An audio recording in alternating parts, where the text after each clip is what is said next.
this is the.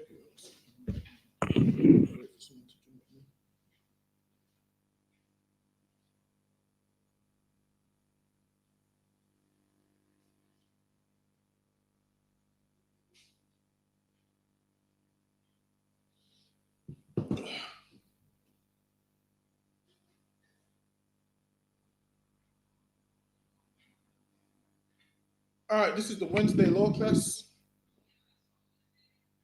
Also, remember, check out Commanding General YAHANNA's radio show, which is Monday, 2 a.m. UK time. Also, check out the classes in the States, Monday through Friday, midnight our time. So it's midnight our time till 2 a.m. Also, we got classes here in the UK, Monday, the history class, Tuesday, the Brotherhood class, which is only online at the moment, Wednesday, the law class, Thursday, the scripture breakdown class, Friday, on the end, Saturday, the Sabbath service. So we've got a lot of things going on, man. We've got a lot of things going on in the school. So today we're going to go into the law as the law class. So we're going to go into the law on and the saint shall judge the world, the city of refuge, if you kill a man by accident, those kind of things. Yeah, if you kill a man by accident, which wasn't presumptuous, and so forth. We're gonna go over the laws. If you have a fist fight with a brother and whatnot, because how it goes is people obviously are gonna fist fight. So there's laws on how to deal with it. We're gonna go over if you're a thief, what you should do if someone steals from you and you know who the person is. Someone breaks into your house, so forth. How we used to do it in a righteous setting. Obviously now this ain't a righteous setting, so things now is gonna be different to how it was back then. It's going to be a lot different to how it was back then. Obviously, back then you had the priests and so forth, who would go and sort out all the situations, would come together and give out a judgment that was needed, or acquit someone if they didn't do anything, kind of thing.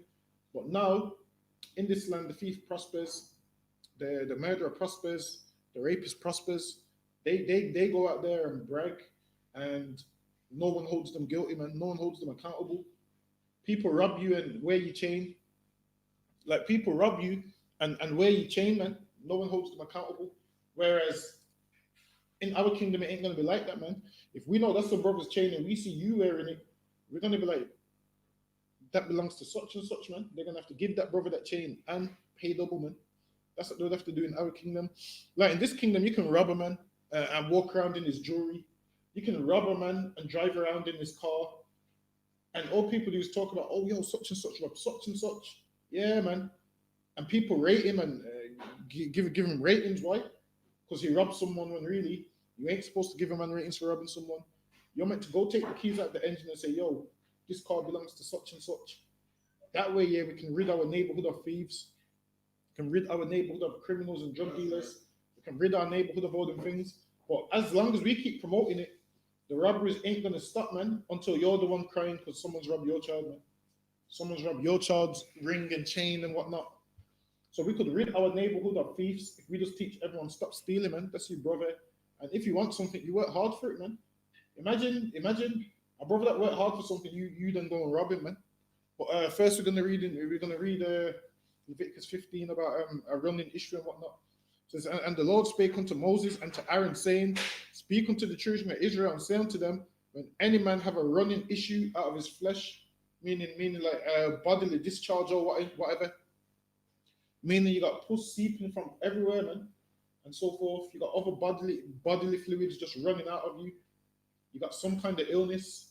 You got gonorrhea or whatever coming from flipping every pore in your body. You got things seeping out of you. So it says, when any man have a running issue out of his flesh, because of his issue, he is unclean. Now, because of your issue, you're unclean, man. Meaning, when you're unclean, you ain't supposed to be around people like that, man. You're supposed to stay away and keep yourself to yourself. Why? Because the illness that you've got can spread. The illness that you've got can spread to other people. So you would keep away, man. You would show brotherhood and keep away, man, because you don't want to make anybody else ill. Whereas now in 2021, there's some people with COVID and they still want to be around people, man. Listen, man, you're showing a lack of regard for other people's lives, man. If you've got COVID, you should self-isolate, man. Why? Because you don't want to make your family ill and whatnot. Now, we've had quarantine laws long before COVID-19, man. Long before influenza and dysentery and all of them things. We had quarantine laws way before that. And we was the first people that had these cleaning laws. Why? Because these other nations would have all types of sickness and still be around each other, man. Whereas we had laws on being clean, and we needed these laws written down. Why? Because we came out of Egypt, man, where Egyptians ain't clean, where Egyptians just do whatever they want. They ain't clean. They don't follow no laws on clean and unclean. The only place you find laws on clean and unclean is in the Bible, man. Like we came to England and we brought the laws of clean and unclean to England. Like we brought the laws of it's mandatory that you have a bath in the house, showers, so forth, soap, and so forth. We brought those things here, man. Whereas before us, nobody really was cleaning like that, man.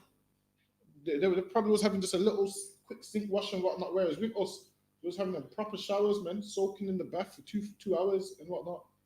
We get all that wet from where? The Bible, man. Like when you read about the women and whatnot, what they would do is they would bath in all these precious oils, man, make their skin soft and whatnot. Why? Because they know that smelling fresh and being clean is a good thing, man. Like in the Bible, it doesn't say godliness is cleanliness, but shit, I see what they mean, man. When them Christians say cleanliness is next to godliness, if they have to tell you that to get you to make you have a wash, I'll let them tell you that, man. Let's read on. And this shall be his uncleanness in his issue, whether his flesh run with his issue, meaning this issue is coming out of his flesh and whatnot. Whatever he's got coming out of his flesh is seeping out of his skin. If he's got an STI coming out of his rod or whatever, or sister's got an STI, she's got all this discharge and so forth. Or his flesh be stopped, meaning when it says your flesh be stopped, meaning the issue is no longer running out of your flesh no more. It's still your uncleanness. It says every bed whereon he lieth that have the issue. So now every bed whereon that person that has the issue lies on becomes what? Unclean, man. Why? Because whatever's leaking out of them is going all on the bed sheets, is going all over the bed and so forth. And all this cross contamination, and if it's contagious and whatnot, somebody else is going to get it, man. So that bed's unclean, meaning only the person with the issue should what? Stay on that bed, man. Why? Because if someone else goes on there, it might be contagious. Same like they said, COVID's contagious. Like if someone coughs on something and then you touch it, you catch it that way. Same kind of thing, man. That thing would become unclean. You see, someone's got COVID, whatever they touch becomes unclean. Why? Because it's contagious, man. If you then touch it after, you're going to get coronavirus. But let's read on. Every bed whereon he lieth that have the issue is unclean, and everything whereon he sitteth shall be unclean. So everything this person who's got the discharge, something leaking out of them, is unclean also, man. It says, and whosoever touch his bed shall wash his clothes. So if you touch his bed or sit on it, you're meant to wash your clothes, man. Now we've always had customs of washing our clothes. Before there was washing machines, man, we've always been washing our clothes, man. You'll take your clothes to the river and you'll wash them, man, and let them dry and whatnot, man. We've always had customs of washing our clothes. Let's read on. And bathe himself in water. And we've always bathed ourselves in water, man. It's an old Jamaican saying, man, go and bathe. Go and bathe, man. That's a Jamaican saying, man. But Jamaicans, because they can't pronounce their T's, they say bathe. So they'll be like, go and bathe. They say bathe, pronounce it like B-A-D. Listen, man, we've always used biblical terms and so forth. It says, he shall wash his clothes and bathe himself in water and be unclean until the even, meaning you're unclean until the sun goes down, man. That's what it means, man. So you're unclean until the sun goes down. Now, if you want to know what time the sun goes down, you can Google it and it will tell you. It will tell you what time the sun goes down. It will be specific, like 6:57 p.m., so forth, in case you're unsure of when the sun sets and whatnot. Or you can just wait until it's dark, so you know, all right, then, it's the evening. Let's read on. Which evening means what? The evening and the morning was the first day, so that means it's a new day. So you're unclean for that day. As soon as the sun goes down, You're now clean. All right, let's read on. And that touch of the flesh of him that have the issue shall wash his clothes and bathe himself in water and be unclean until the even. And if he that have the issue spit upon him that is clean, and listen, man, people who's got coronavirus, they've got an issue, man. You spit on someone that's unclean, obviously they're going to catch your COVID or whatnot. But at this time, this is talking about whatever issue a brother had. If they spit on you, you become unclean, man. And spitting on someone on purpose is a disgusting thing. One of the dirtiest things you could do, man. You spitting on someone, you can give them what, TB. You could pass on hepatitis if you got it and so forth. So someone spitting on you is disgusting, man. And then it's a long, exhausting wait for this person to go to their GP, do all the tests to see if they've got any infection from you spitting on them, man. So spitting on someone's a disgusting thing, man. It's one of the worst things you could do. Like, don't spit on people, man. It says, and if he that have an issue spit upon him that is clean, then he shall wash his clothes and bathe himself in water and be unclean until the even. So what happens? Someone spits on you. What's the first thing you go and do? Wash your face, man. You go and wash your face and wipe it off to get all that spit out off your face and out your hair and wherever it went. Someone spits on your clothes. What do? Take off your clothes. You go and wash your clothes and whatnot. Why? Because you don't want all that spit on you, man. Because it's dirty. And you don't know what this person's carrying, man. You don't know what this person's got in their saliva, all this illness and whatnot. Someone spits on you. It's a disgusting thing. Let's read on. And what's whatsoever he rideth upon that have the issue shall be unclean. So back then, men used to ride horses. Now, today, you drive a car now. So whatever chair they sit on in the car or whatnot becomes unclean also, man. Why? Because they've got a running issue, which is probably seeping all over the chair. Then after you're going to go sit on that chair. So then you become unclean, your clothes becomes unclean also. And whosoever toucheth anything that was under him shall be unclean until the even. And he that beareth any of those things shall wash his clothes and bathe himself in water and be unclean. So any man or sister that goes through order above, they must wash their clothes or they're going to be unclean. Well, they are unclean, so they must wash their clothes and bathe their skin. So it's always been a custom of ours to wash. It's always been a custom of ours to wash, man. Let's read on. And whomsoever he toucheth that have the issue and have not rinsed his hands in water, he shall wash his clothes and bathe himself in water and be unclean until the even. So we've always rinsed our hands, man. We've always rinsed our hands and cleaned our hands and so forth when we're dealing with unclean issues and whatnot. Says, and the vessel of earth that he toucheth, which have the issue, shall be broken. Now the vessel of earth, like your vessel which you make with clay or whatnot, it should be broken, man. Because back then there were certain vessels that whatever you put on there, they stay unclean, man. Like unclean pork goes on, unclean meat goes on one of your vessels back then. You had to break that vessel, man. Why? Because on that vessel is gonna be a certain leftover amount of that unclean thing that was on there.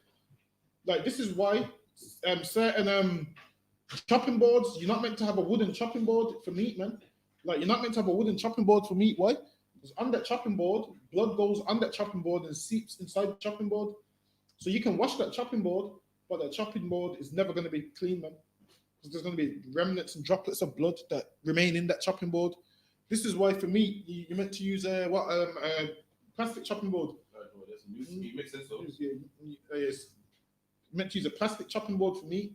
So for meat and whatnot, they got the plastic chopping board, and then the wooden ones. Them ones is you ain't supposed to use for meat because them things you can't really clean properly. So it's kind of it would make sense to have your kitchen appliances in a certain order, and you don't want to be like these shops who's using one tongue for 10 different things, man. It's filthy, man. Using one tongue for 10 different things. What you want to do is have your kitchen in order. Like say for instance, you got a wooden spoon. You use that wooden spoon for one set of things. Then you have another wooden spoon for another set of things. You can put a color on it if you have to, man. Put a color on the wooden spoon so you know which one's which, man. You know the red ones for meat, the green ones for vegetables. What's the blue one? What was the blue one for? Use the blue ones as well. No, green is vegetables. Green's vegetables. Red is meat. Red is meat.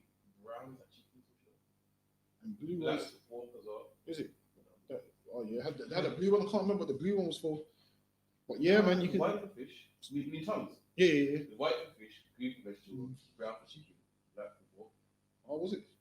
So yeah, man, you can, because it's kind of disgusting when you mix in. Like a lot of these food shops, what they do as well, like when they're making their jerk pork and their jerk chicken, they use the one tongue. Like people in the world don't understand. Some people don't eat pork, so sometimes they put what chicken. They put chicken and pork on the same grill, man. Why? Because in their mind, there's nothing wrong with eating pork.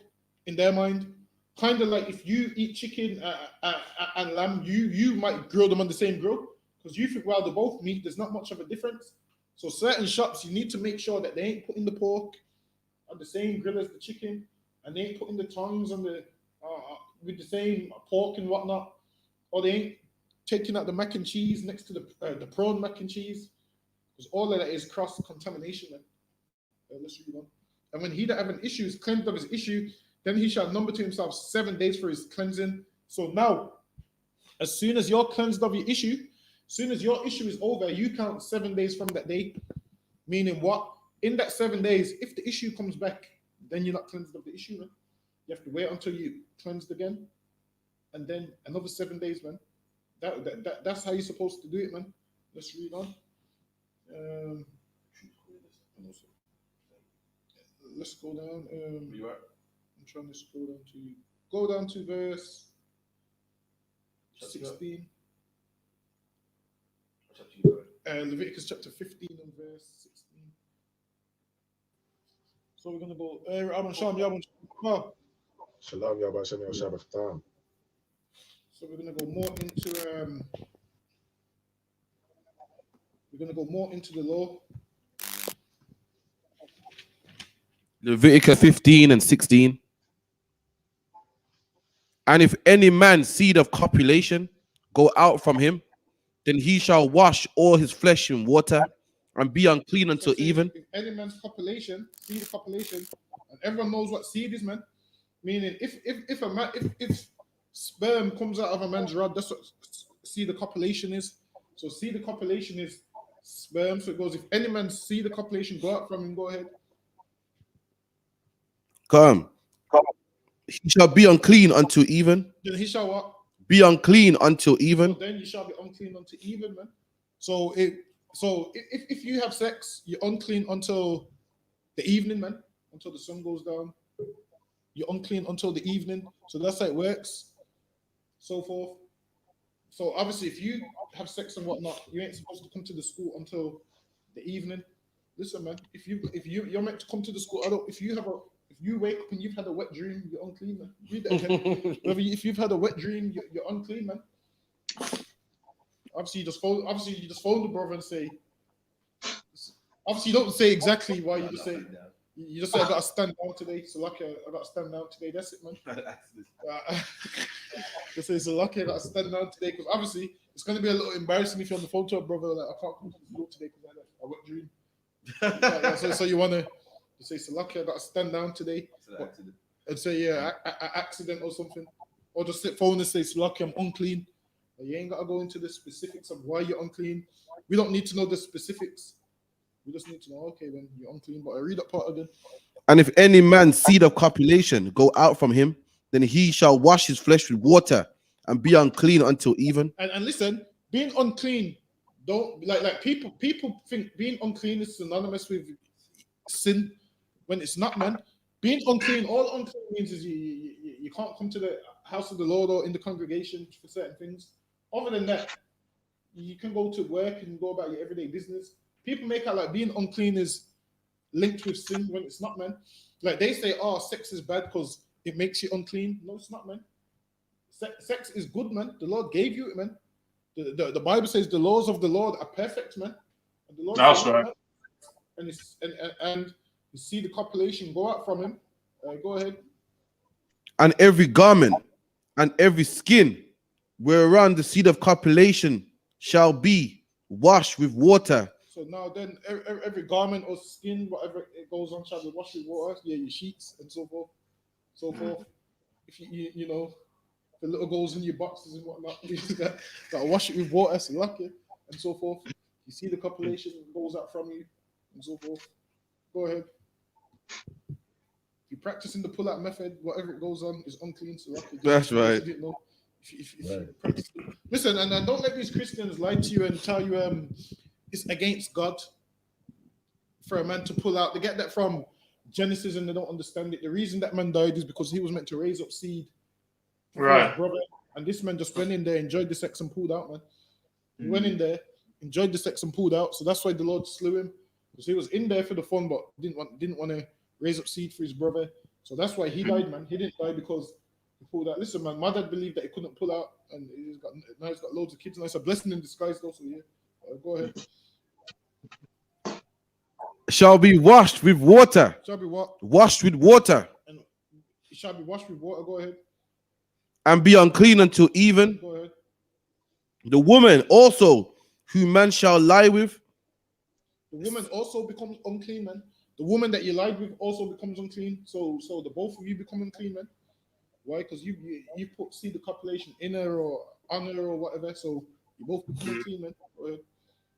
They shall, the seed of copulation, they shall both bathe themselves with water. So this is how you know, man. The Lord wants you to be clean, man. You should bathe yourselves with water, man.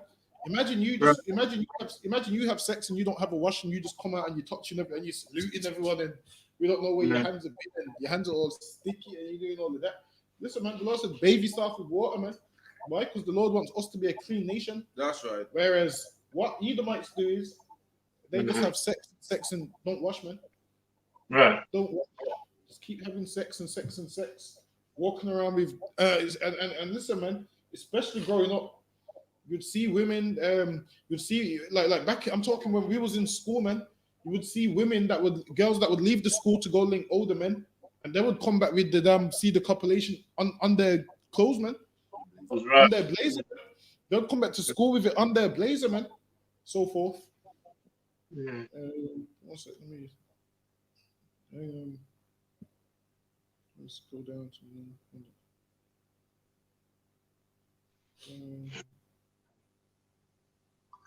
and jump down to verse 25. Alban,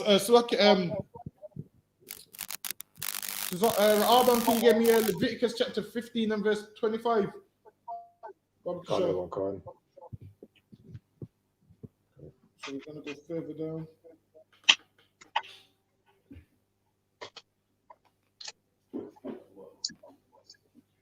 You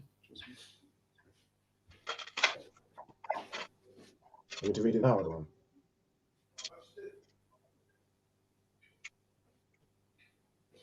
Say it again. You got it. Read down. Can't. Sorry, can you hear me? Can't. I can hear you, Khan, yeah. Yeah, all right, most of Christ. All right, then Leviticus 15 and verse 25. Book of Leviticus, chapter 15, verse 25.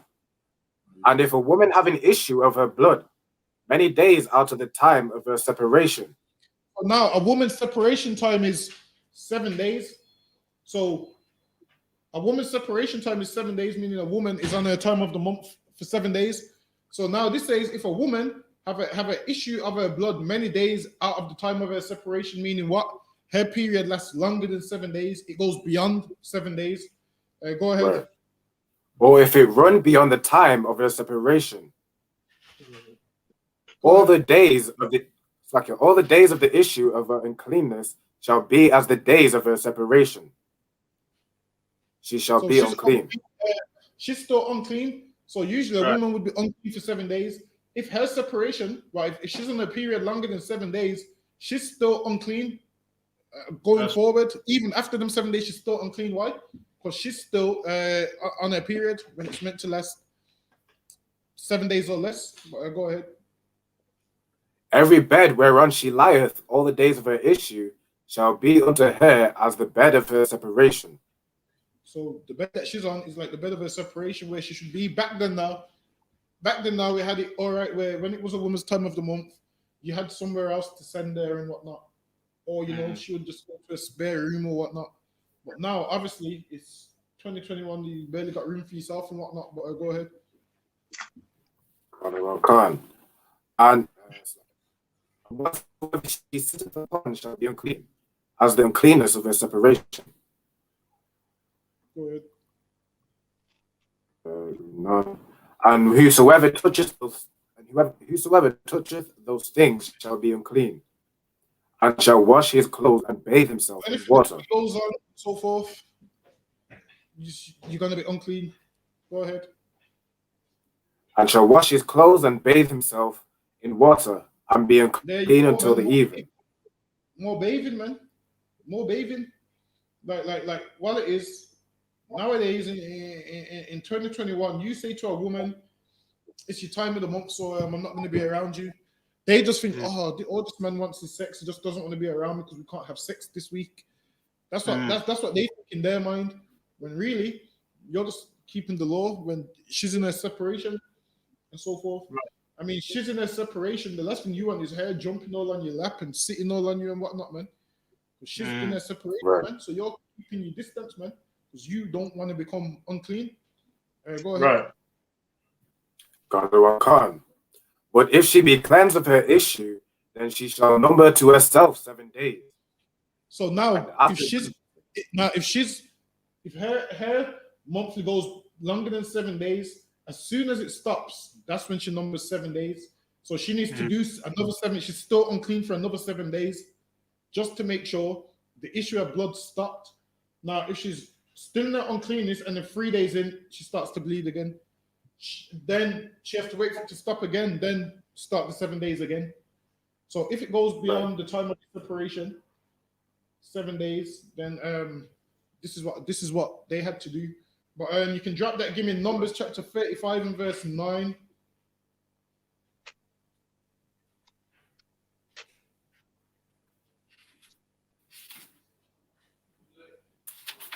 Also, any questions online, just let us know.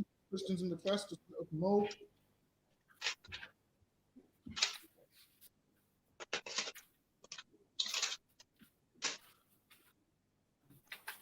So, yeah, now we're going to go The into book of Numbers 35, verse 9. And the Lord spake unto Moses, saying, Speak unto the children of Israel, and say unto them, When ye become over Jordan into the land of Canaan, then ye shall appoint you cities to be cities of refuge for you. Now, back then we had what? Cities of refuge, man. Meaning you would go there if something happened and people were seeking your life, man. You would go to them cities of refuge, and in them cities of refuge, no one could harm you. Why? Because you've made it to the city of refuge. So if someone caught you on the way to the city of refuge, they could harm you. The Avenger, that's what they called it, the Avenger. Why? Because you've whatever you've done is an accident, someone's died, the family want revenge, and so forth. So they don't believe it was an accident. This is a time where there's no CCTV. This is a time where there's no nothing. All someone's heard is my son's got an axe in his head. They're thinking that you've done it purposely. So then you have to flee to the city of refuge. Why? Because this man's got family members that want revenge. So the Lord put something in place. Why? Because accidents happen, man. Go ahead. That the slayer may flee thither, which killeth any person at unawares. And they shall be unto you. Meaning, if you kill any person at unawares, meaning you didn't plan this. This wasn't premeditated. Because sometimes things happen, man. You could be driving a car and you crash the car and your passenger dies or something, man. So forth. You could be doing certain things and someone else gets injured, and the family don't want to hear a sorry. Sorry is not good enough, man, to the family. So you need to flee to the city of refuge, man. And it works out, man. It gives this family a bit of space from seeing you, man. Gives them a bit of space from seeing you and so forth. Whereas nowadays, you'll kill someone by accident and you'll try to rock up at the funeral, man. You'll try to rock up at the funeral, man. This is a time where you killed someone by accident. You ain't going to that funeral. You know why? Because they've got cousins. They've got cousins that's gonna want to kill you, man. So you have to protect yourself and go to the city of refuge. Now you know it was an accident, but the rest of the family don't know it was an accident, and their vision's clouded. They just know that their loved one's dead. Right. That's all they know. So they ain't gonna listen to the mom saying, "Oh, don't worry, don't hurt him. It was an accident." They want revenge, man. They want blood because their loved one's dead. Go ahead. And there shall be unto you cities for refuge from the avenger, that the And there shall be manslayer unto you die not. cities of refuge from the avenger. That's what they shall be, man. Cities of refuge from the avenger. Why? Because this person's gonna take vengeance, man. This person's gonna be hunting for you and looking for you. Probably gonna pull up at your house. And when they pull up at your house, guess what? You ain't gonna be there, man. Because you're in the city of refuge. Go ahead. Right. It's like that the manslayer die not until he stand before the congregation in judgment. And now you need to go to the city of refuge, man. So a proper case can be brought forward. So a proper case and a trial and everything can be done instead of you killing a man before the judgment, man. And what this is showing us right here is we shouldn't jump to conclusions, man, because we don't know what happened and what not. Tons of people jump to conclusions, man. Like some people go and attack someone because they jump into conclusions. They're thinking this person's done something and so forth. One time there was a brother, man. I believe someone said he was a nonce. They said he was a nonce, and he wasn't, man. They put it out there that it was a nonce, and he wasn't. And people threatened him. And why? All because they jumped to conclusions. And in the end, you know what the case was? The case was that his baby mums hated him so much that she put out them false allegations, and people with Facebook ran with it, man. People with Facebook ran with it. They didn't take it to the congregation to see if it's true, man. They didn't take it to the congregation for a proper judgment to see if it's true. They just ran with it, and we ain't allowed to do that, man. Whereas the Avenger here, his vision's clouded. He's just gonna run with it, also, man. But go ahead. Can't everyone can. And of these cities which ye shall give, 6 cities shall ye have for refuge. And we had 6 cities for refuge. So the Lord gave us 6 cities, man. So whichever city was closer to you, I suggest you go to the closest one, man. I suggest you go to the closest one, man. You hear Dunga bars after you. Lucky. Lucky, but you get to the city of refuge before I get there. So lucky, but go ahead. Ye shall give 3 cities on this side Jordan, and 3 cities shall ye give in the land of this side of Jordan, and then give 3 cities in the land of Canaan, which is the land of Israel. But go ahead. Let me which shall be cities. Jump to verse 15. Verse 15. These 6 cities shall be a refuge, both for the children of Israel and for the stranger, and for the sojourner among them. So all of us, these refuge. Let's go ahead. That every one that killeth any person unawares may flee thither. So if you killed a man by accident, man, like if you're working the on the forklift or something, and you crush a man and he dies or whatnot, back then you would have to flee to one of the cities of refuge, man. People gonna think you crushed him on purpose, man. You crushed him on purpose. Or if there's a man in a tree, or you're in a tree and the axe slips out your hand and lodges in his head. Listen, man, you have to flee to the city of refuge, man. How are you gonna explain to his uncles that the axe is in his head because it slipped out of my hand? It was an accident. How are you gonna explain that? You better, before you try to explain, man, you go to the city of refuge, man. Because in explaining, a man will put an axe in your head, man. Go ahead. So the Lord done this, gave you cities of refuge, so you can have a fair trial, so you don't die because an accident took place. Go ahead. And if he smite him with an instrument of iron, so that he die, he is a murderer. Listen, man, you smite a man with an instrument of iron. Go ahead. He is a murderer. Meaning, if you strike a man with an instrument of iron, that's not unawares. That's you. Listen, you grabbing a gun and shooting a man, that's not unawares, man. There's no city of refuge for you to go. The city of refuge ain't for people like you, man. The city of refuge ain't for people like you that's trying to shoot someone and shoot somebody else. The city of refuge ain't for people like you, man. The city of refuge is for what? A man who probably runs someone over by accident. Right. Reverses into someone by accident. That's who it's for. Ain't for a man that can't control his AK. It's not for a man like that. For a man like that, the city of refuge ain't for you, man. Right. The death penalty is for you, man. That's what's for you. You think you're gonna go to the city of refuge, and the high priest over it is gonna be like, well, what's the case? They're gonna hear that, and they're gonna hand you over, man. They're gonna hand you over to the people that came for you, man. The city of refuge is for a man who done things by accident, man. Who killed someone by accident. But go ahead. And so that The murderer. Go ahead, Sabon. Yeah, Khan, that's how obviously after they tried them, that's why they tried them. You know what I mean? Whether they find them guilty, faultless, you know what I mean, or they were, done it on purpose. You know what I mean? Right. And if you did do it, listen, man, they're gonna come and hand you over to them brothers to come and take you out, man. That's what would happen. Right. Right. Like, you ain't gonna just live in the city of refuge knowing you're a murderer. Go ahead. Khan. The murderer shall surely be put to death. The murderer shall what? Shall surely be put to death. The murderer shall surely be put to death. So if you kill a man, understand this, you're meant to die also, man. You shoot a man, you're supposed to be shot also, man. How about we just don't kill each other? The spirit of this right here is basically saying don't kill no one. That's what the spirit of this is saying. Right. Spirit of this is letting you know, don't kill no one, because if you kill someone, you deserve to die. So how about we all live and none of us kill no one? Because surely none of us want to die, right? Surely none of us want to die. So how about we just don't kill each other?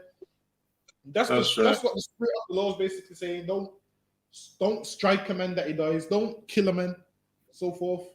Go ahead. Khan. And if he smites him with a throwing stone, wherewith he may die. Listen, man. Back then, man, throwing stones was a thing. Nowadays you got your shanks and your nunchucks and your guns and whatnot. Back then, man, listen, throwing stones was a thing. Why? How do you know? Because our punishment was stoning people to death, man. So imagine the people that are stoning, the great power and accuracy they would have on them throws, man.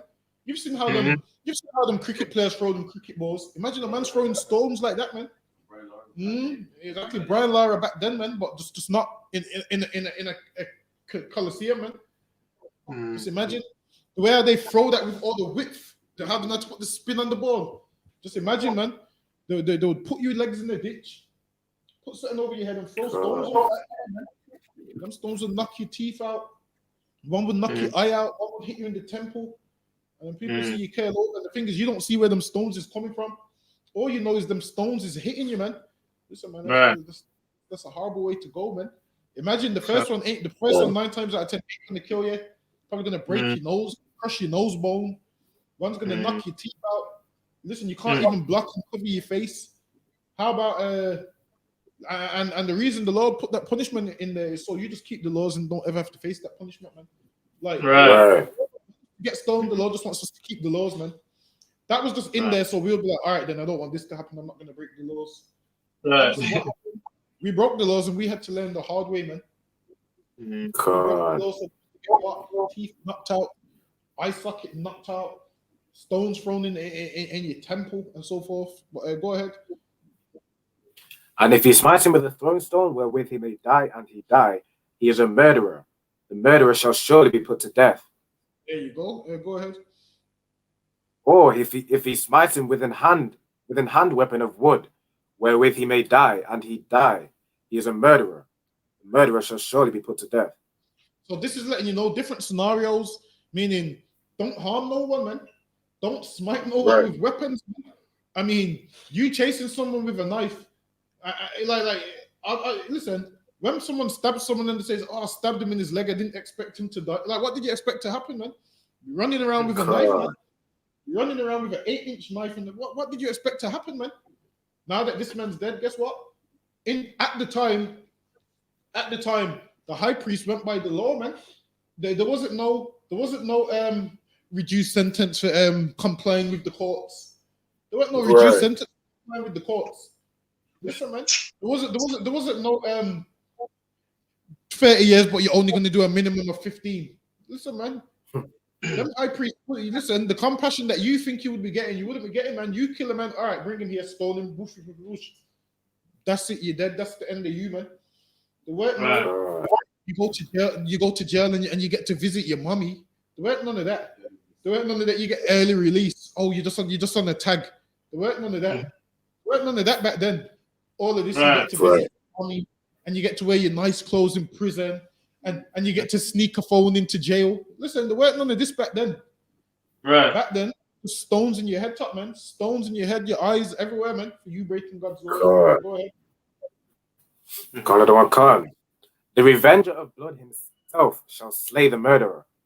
The revenger of blood himself shall slay the murderer. Meaning, this man has come to revenge who you've killed, man. This man's come to revenge who you've harmed and who you've killed and who you've murdered. The revenger of blood himself shall slay the murderer. Go ahead. When he meeteth him, he shall slay him. Listen, man. This man will come meet you and slay you, man. Why? Because you're a murderer. And the revenger of blood will come and murder you, man. And he won't die for murdering you. Why? Because he's the revenger of blood, man. God. But if he thrust him of hatred or hurleth him by laying of weight, that he die. Or in enmity smite him with his hand, that he die. So now, if this man shall surely be put to death. Now, if this man hates a man and he lays in wait for him and he thrusts him so he dies, this man's a murderer also, man. This man ain't no revenger of blood. This man here is laying in wait for someone, premeditating, planning to kill them. This man's a murderer also, man.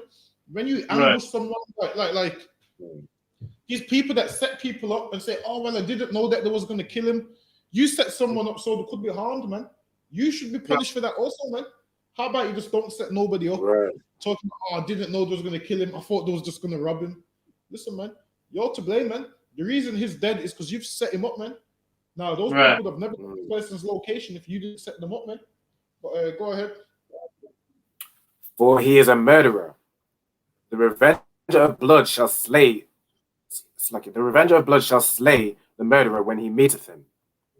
And the revenger of blood is going to come upon you fast, man, and slay the murderer when he meeteth him, man. Go ahead. But if he thrust him suddenly without enmity, or have cast upon him anything without laying of weight, or with any stone wherewith a man may die, seeing him not, and cast it upon him that he die, now, if a man throws a stone or something, or a brick, and he didn't know that someone was there, like sometimes, you be building your house and you're throwing things off the roof because it's quicker. If you throw something off the roof like a brick or whatnot, and it lands on someone's head and they die, obviously you didn't do that on purpose. Now, if you're reversing your car and you're reversing to someone, you didn't do that on purpose. Because obviously you didn't know they was there. You was just going about your everyday business. You didn't have no enmity. You didn't know the person was there. Go ahead. Right. And cast it upon him that he die, and was not his enemy, neither sought his harm. Then the congregation... you don't? Yeah, go ahead. Oh, God. Then the congregation shall judge between the slayer and the revenger of blood. So now, then the congregation is going to judge between the slayer and the revenger, meaning the congregation is going to judge, did the slayer do it on purpose? Was it premeditated? And if it was, then the revenger is going to kill the slayer. Now, if the slayer didn't premeditate it and the congregation decide, you know what, the slayer is innocent, then the revenger ain't going to kill the slayer. So that's how it works. This right here is your court system, man. This right here back then is your righteous court system. Not like court today where they just take a bribe. Go ahead. And the congregation shall deliver this. We was having trials way before the white man came with it. That's right. We was having court and trials and councils and House of Common meetings way before the white man started doing it, man. That's where everything he does, this is where he gets it from. He gets it from the Bible, and then he runs with it like it's his. Like their whole setup is based off the Bible, man. Because they used to read the Bible and say it's a Christian country. They used to say it's a Christian country, man. Until now. two men can get married, man. That Right. sounds very Christian. That sounds very Christian to me. Right. Two women can get married. That don't sound very Christian to me. Now you can eat pork. That don't sound very Christian to me. That's These right. Christians don't follow the Bible, man. They do the opposite to what God says. Because if this was a Christian country, they would understand that a man can't be with a man, man. They would have Right. billboards. They would have billboards everywhere telling men not to dress like women. That's what they would have, man. They would have billboards everywhere. But now they want to lock you up and say, "Oh, your speech goes against what Great Britain stands for." I thought Great Britain stood on the Bible, man. I thought Great Britain stood on right. those. That's right. I thought I was just out there exercising my God-given rights, man. I thought I was doing the Queen proud, preaching what she claims she believes, man. I thought the Queen God. believed it. I thought I was just out there pleasing the Queen, stopping people from being gay. That's what I thought I was doing. Until they want to lock you up and say Her Majesty doesn't approve of this. Well, they need to stop telling people that this is a Christian country, man, because it ain't. Right. And the congregation shall deliver the slayer out of the hand of the revenger of blood. And the congregation slayer out of the hand of the revenger, man. Meaning now this slayer is going to walk out of the dock with a not guilty, man. He comes out of the dock with a not guilty, man. Whereas the revenger is down them stairs in the courts, man. Nowadays the revenger is downstairs in the courts where they handcuff you, man, and they put you on the circle van. You on that circle van in the little box, man, crammed upon there like sardines. Can't get no air, nothing. Sweatbox, yeah, they call it a sweatbox because you can barely breathe in there, and you can see out, but the people can't see in. So you're seeing everybody, man, and you're on your way to jail. Back then, instead of you being on your way to jail, you just handed over to the revenger, and the revenger would get rid of you. This is before jail. Right. This is before there was such a thing as jail. We didn't deal with them kind of things. Well, we did, but not jail like today. Back then, they would hold you in ward, like when Moses held that brother that was collecting sticks on the Sabbath, because that was what his occupation and whatnot, and they told him not to. So they held him in ward. Now where you would see proper jails in the Bible is what in Egypt. Because why? How do you know? Because Joseph was in jail, man, for a crime that he didn't commit. That woman said that Joseph tried to rape her. This time she tried to tear off, like Beanie Man says, a girl tearing off his garment, man. Listen, that woman tried to tear off his garment, man. That's called tear off. Listen, man. Listen, she tried to tear off Joseph's garment, man. Listen, before Beanie Man was talking about a girl tearing off his garment, man, there's women actually trying to tear off Joseph's garment, man. And Joseph said, no, man. Joseph said, no, man, you're a married woman, which lets you know they have the law, man.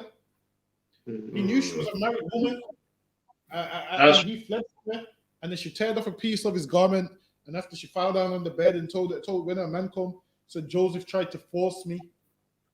Meanwhile, listen, man, that's nothing new. The oppressor at all times, every time you resist their sexual urges, they say that you tried to force them, man. In slavery, a white man goes to a black, lie with me. If you don't lie with me, I'm gonna tell them you raped me. And this black man does what? Lies with her, and now the Lord ain't with him. And the white men come and kill him anyway. She just around like nothing happened, like it wasn't her fault. Oh, he forced me. He saw me getting dressed and he forced me and he told me he was going to kill me. And then what did they do, man? They kill you, man. And Joseph ran for his life, man. Joseph ran for his life so much that she ripped off a piece of his garment and still lied and said he tried to rape her, man. Even though he didn't, man. And that's always been the tale of black men, that these other nations always do what? Put rape charges on you, man. Claim that you tried to rape them, try to tarnish your legacy. And the thing is, even if you get accused of rape but you don't do it and the judge finds you not guilty, guess what? Every time someone sees you, people's always going to have that in their mind. Like it's not just going to go away if you didn't do it. People's always going to be like, well, I don't know if the judges got it right and whatnot. So this is why you don't want to bear false witness and let someone get a terrible reputation when they ain't done nothing. Because that terrible reputation probably stays, even though they didn't do it. That reputation still stays there. It's always in the back of people's minds, man. That, oh, this person was accused of such and such. So it's kind of, you don't want to bear false witness and let someone get a terrible reputation for something they didn't do. But I read on. And the congregation shall restore him to the city of his refuge, whither And he the was what? fled. And the Now, congregation, this man that done it by accident, they shall restore him to the city of refuge, man. That's where he will go. To the city of refuge. Why? Because the revenger wants to kill him. Whether this man's got the all clear, they're not guilty, this revenger still wants to kill him, man. right. So carry him to the city of refuge. Go ahead. And he shall abide in it unto the death of the high priest, And you'll stay which there. was anointed. You'll stay there to the death of that high priest. Once that high priest dies, you can come back. So if that high priest dies tomorrow, you can come back tomorrow. Now, if you go back and that high priest is still alive and someone kills you, they've got the right, man. Go ahead. Go ahead. Which was anointed with the holy oil. So the high priest But of that if this- city where you was. So that city where you was, you will have a high priest over each city, so forth. So you'd have a high priest over the land of Benjamin, over the land of this tribe, the land of this tribe. So that's what you would have, a high priest in every city. You would have Levites and so forth in every city. You'd have priests in every city. Same like now you got what? Police in every city. So go ahead. That was deep. Like you got the arresting officer, or you got the detective on that case. Like that was the high priest. He was on that case. So if he died, then that case is done. That case is dead. And then guess what? The revenger can't kill you. Why? Because if he does kill you after the high priest is dead, he becomes a murderer. So he can't kill you, or he would die. So that case would be closed. Imagine the man who's got all the files is dead. Them files, there's no more files. Go ahead. Not like today. They got the whole computer system. Like a few months ago, they was talking about they might have deleted all the data. So much black men was happy, man. Thinking my criminal record's over, man. I can come out of hiding, man. That's what it'd be like if the high priest of the area. It's like even with the data, they always have a detective on that case. Every case is a man that's leading that case. That will be the high priest on that case. So if he died, then it's over. That case is done. You can come out of that city of refuge, and you can go back to where you was. Go ahead. But if the slayer side, it doesn't mean that everyone in that region is going to forget the accident that happened. People are going to remember it. They just can't harm you. That's all. Go ahead. Right. But if the slayer shall at any time come without the border of the city of his refuge, whither he was fled, and the revenger of blood find him without the borders of the city of his refuge. So now, if you come out of the city of refuge, that revenger is going to be lurking, looking around for you, man. He's going to be lurking, looking for you. When you come out of the city of refuge, man. Why? It's his job to kill you, and your job is to stay in the city of refuge. That was the order. Your job was to stay in the city of refuge, man. Your job is not to leave the city of refuge. Go ahead. The city of refuge, and the revenger of the blood kill the slayer. He shall not be guilty of blood.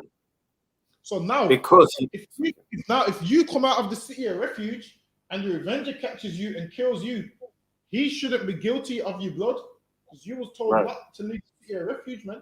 Listen, I don't care if Beyonce says she's outside the city of refuge, man. You don't go out there because you're gonna go out there thinking you're going to see Beyonce and you're going to see the revenger, man. Right. Listen, you're gonna get catfished. You're gonna get catfished, man. You're gonna be on Facebook thinking this is a beautiful woman messaging you. It's the revenger, man. Saying, yeah, just meet me outside. I can't come in. The revenger's gonna say, yeah, just meet me outside. I can't come in. Meet me down this alleyway. You're gonna go there. You're gonna be thinking, damn, this is looking like a cul-de-sac. And you're gonna turn around and you're gonna see the revenger, man. He ain't gonna be guilty of your blood. Why? Because you was told stay behind in the city of refuge, man. That's the order. Stay in the city of refuge. If you die, he's not guilty of your blood. Go ahead. Because he should have remained in the city of his refuge until the death of the high priest. Because he should have remained in the city of his refuge until the death of the high priest. He should have remained in the city of refuge until the death of the high priest. Go ahead. But after the death of the high priest, the slayer shall return into the land of his possession.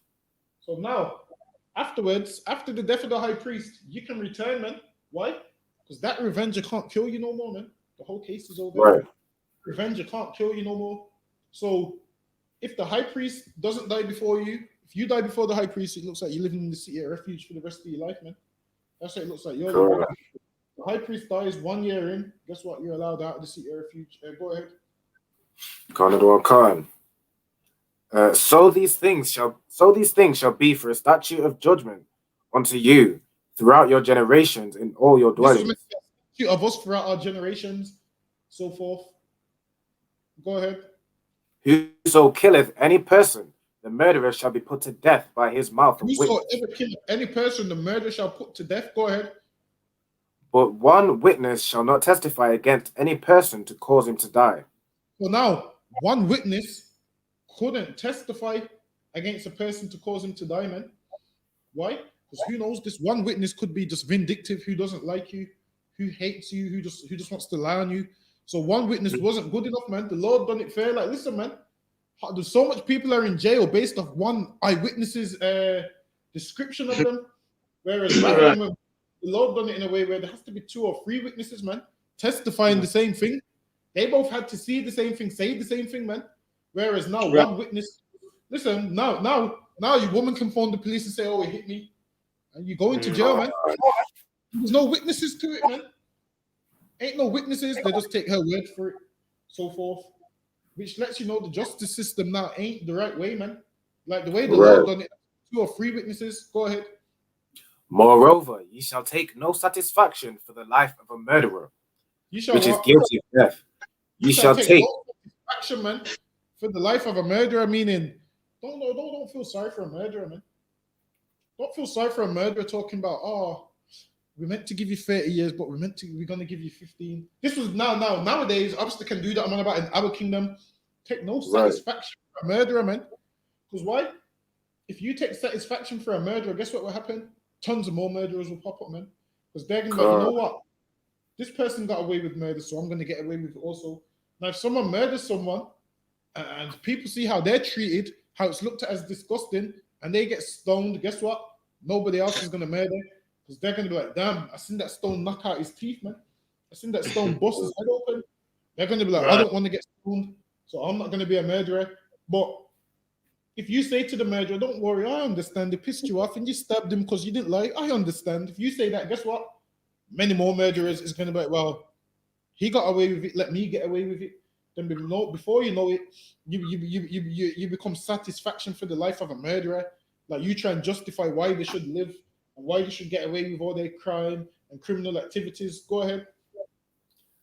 Which is guilty of death.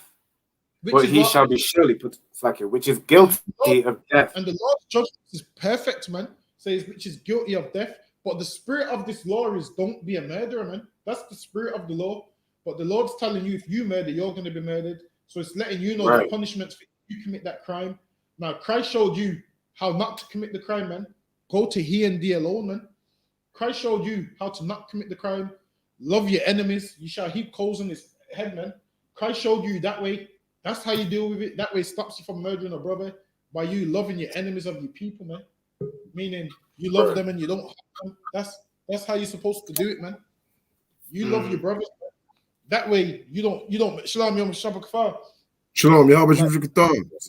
That's how you do it, man. By you loving your brothers stops you from being a murderer, man. That's right. By you following the words of our King Yahushua stops you from being a murderer, man.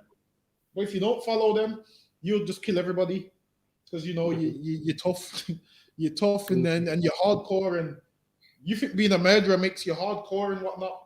Well, what makes you hardcore is loving your enemies of your nation, man. You know it. You know it. And listen, you know, and you know what makes you hardcore? Loving your enemies. You know why? Because most men wouldn't take that route. Most men wouldn't take that route. You do someone around, they just go down the easy route, which is to stab someone. Imagine you loving your enemies, you allowing them to live, man. You allowing them to grow and see the fault that they've caused you, and them come to you and apologize, man. And them coming to you. Listen, imagine one day someone you hate so much, well, dislike so much, you allow them to live, and they come to you one day and say, you know what? I realized a few years ago I done you wrong, man. And I'm sorry if I offended you. And imagine, man, they come to you like that, and you can be like, don't worry, brother, I forgive you, man. That's gangster, man. But you just picking up your knife and stabbing them. That's the coward's way out, man. You stab them over some mode. So lucky the one. So lucky there was a scripture that was read yesterday about, you know, you'll be just the same as the sinner if you forgive them their sins because they forgive you your sins. But as you were saying, just adding on to what you was just saying, that to love your enemies, those who don't love you, which the world wouldn't do. They don't love people that don't love them. So like, just to add on to what you were saying, so This the way they do it in the world is eye for eye, whereas in the Bible it says what? Love your enemies, meaning a man that dislikes you and you like him, he's your enemy. If he's hungry, you feed him, man. Like Right. a man that you like, when he dies, you ain't supposed to laugh and say, he's dead, sir, he's right, I hated him anyway. Come on. You're supposed to be like, damn, I wish the brother could have got it right, man. I wish you could have got it together. Like that's how we meant to operate. Like we ain't supposed to operate like how a sinner would operate, because then it wouldn't make us no different, man. But read on. And ye shall take no satisfaction for him that is fled to the city of refuge, that he should come again to dwell in the land until the death of the priest. Go ahead. So ye shall not pollute of the land wherein ye are for blood.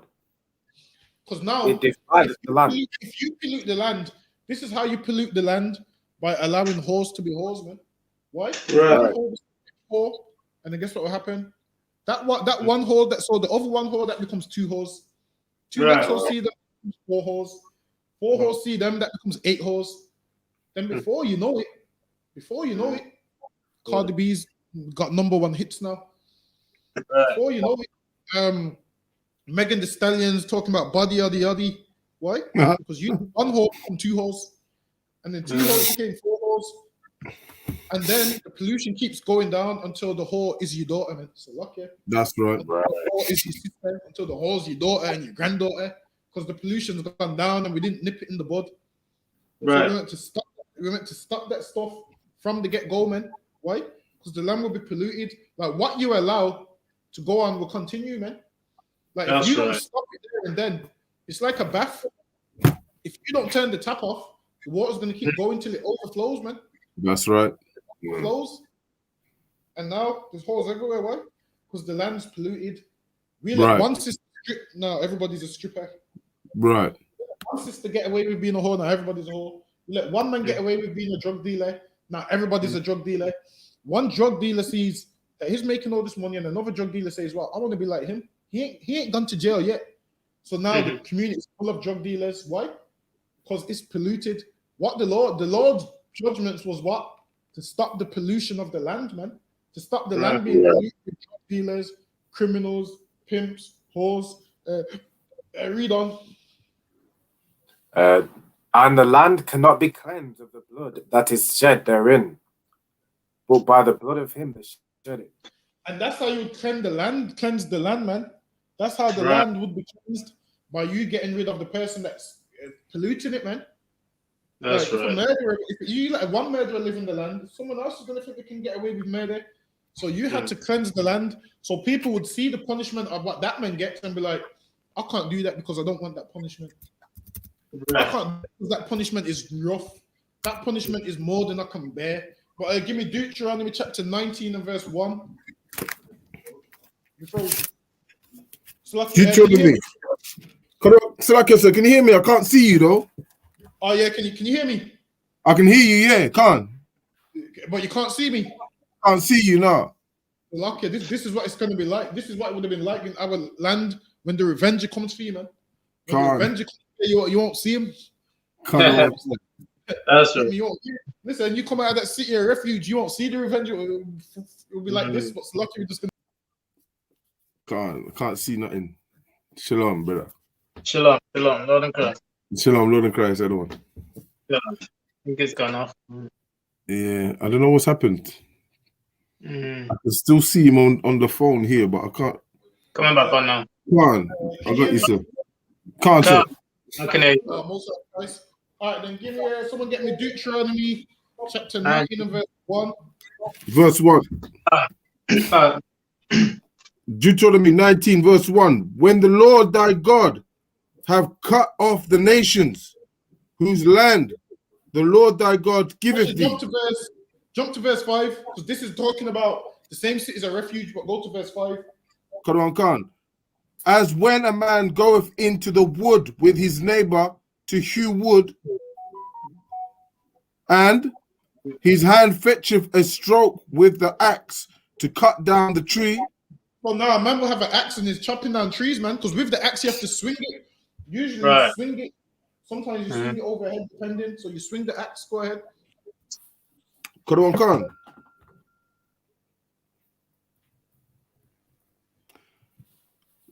And Go ahead. the head, and the head slippeth from the health. Meaning the top of the axe comes out the wood, man. The head slipper from the house, man. Go ahead. Quran Khan. And lighteth upon his neighbor that he die. So now, if you're swinging the axe, or you miss the tree, so now you're swinging the axe and you miss the tree or something happens, that the axe falls apart, or you strike him by accident.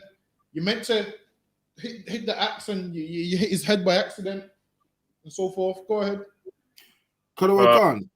He shall flee unto one of those cities and live.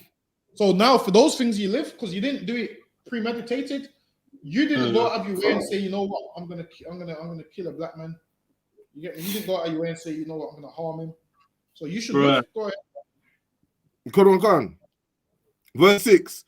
Lest the avenger of the blood pursue the slayer, while his heart is hot, and overtake him. This is how you know this is a black man. You're saying a black man's angry. He don't think about nothing. He don't think about wearing a mask, covering his prints. Right. He just goes out and says, you know what? I'm gonna go draw blood because someone killed my relative. So you will have to go to this refuge, man, because this man will be hunting you down. And understand this. The avenger also knows where the nearest city of refuge is also. Right. He's going to be trying to get you, man. He knows your location, man. He's going to be trying to get there before you. And this is the thing. If you're in the wrong and the Lord's not with you, guess what? The avenger will get you before you get to the city of refuge, man. Right. Same like if you commit a crime and the police pull you over, right? Listen, they don't even arrest you weeks later, they arrest you on the spot, man. There's some people that go to do a shooting and the police happen to pull the car on the way, man. Listen, man. The Lord ain't with you, man. Go ahead. Quran Khan. Because the way is long, and slay him, whereas he was not. What? Because the way is long, and slay him. Go ahead. Quran Khan. Whereas he was not worthy of death, inasmuch as he hated him not in time past. Go ahead. So now it's saying worthy of death in as much as he hated him not in time past, meaning so sometimes now like you see when a brother's head's hot, like he didn't hate that person that he killed. Most of the time we kill each other and we don't even know each other, and the white man works like this in his system today. Like in his system, you get more years if it's premeditated. You get more years if it's, what's the word you use? Conspiracy.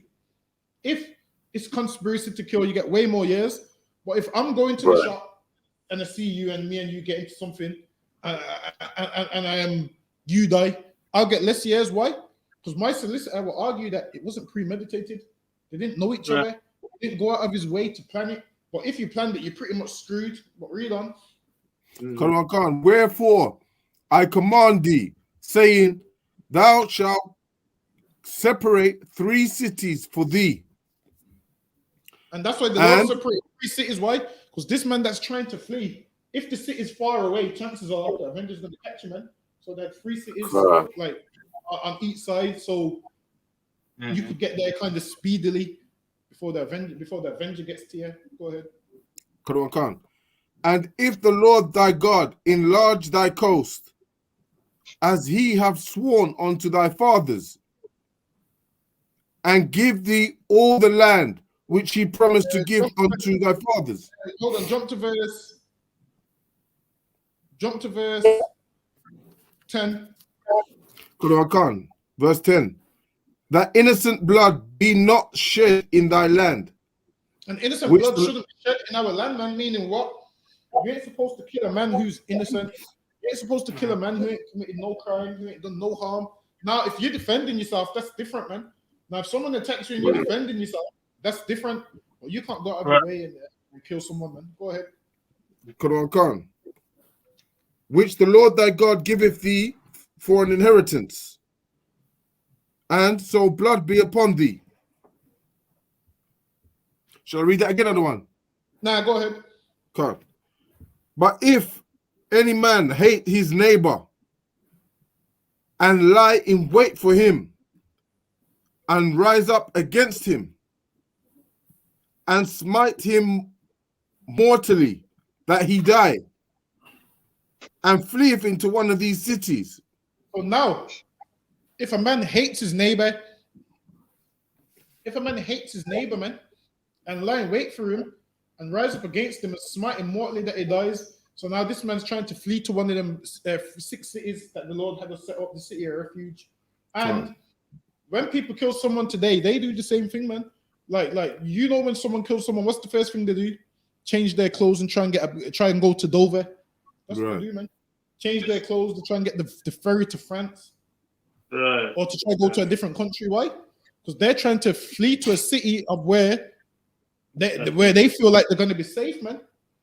They flee to that city thinking, you know what? No one knows me in this place, so I'm going to be safe because it's away from where I committed the crime. So people would flee. People do it now. People get their passport and book a flight for the next day, man. Go ahead. Quran Khan. Then the elders of his city shall send and fetch him thence.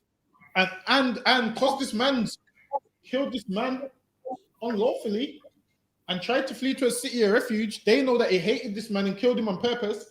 The elders of that city, the priests of that city, will send someone to fetch this man.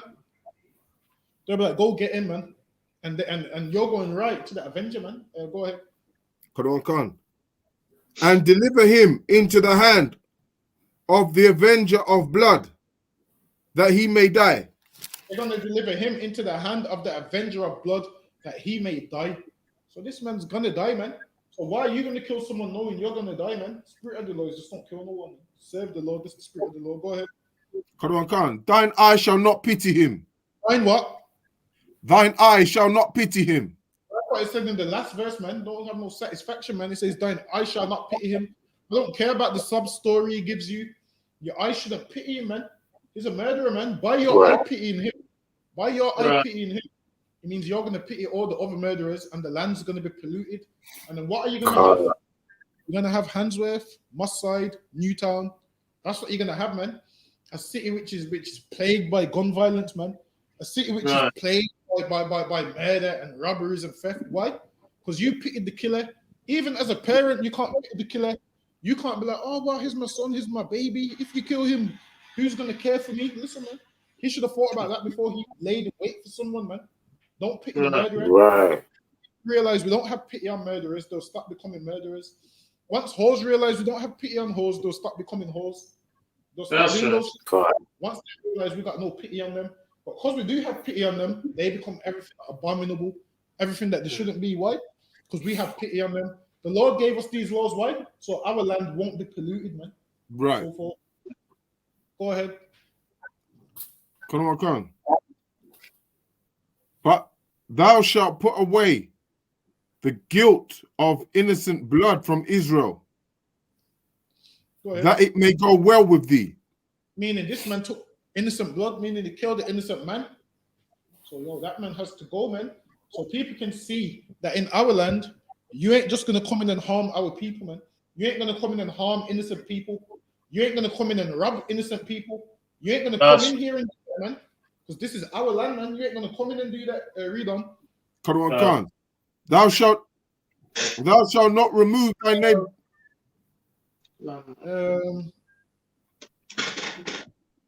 Neighbor's landmarks.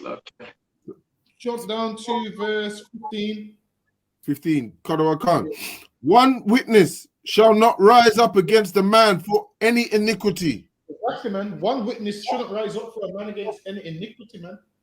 One witness shouldn't rise up. Why? Because we don't know if it's true. We don't know if this person's vindictive or not. Go ahead.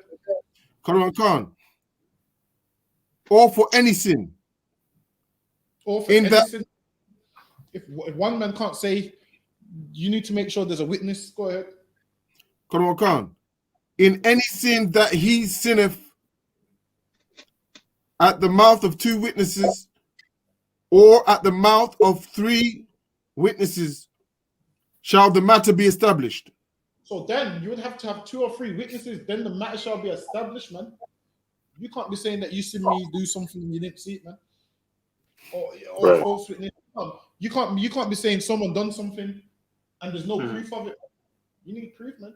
Like nowadays, you got camera phones. Just remember, this is a time when there's no camera phones. There's no camera phones. There's no WildStar. There's no Instagram. So you needed witnesses. Whereas now, obviously, the evidence is all on the phone now. So that would be enough. Because back then, there was no witness.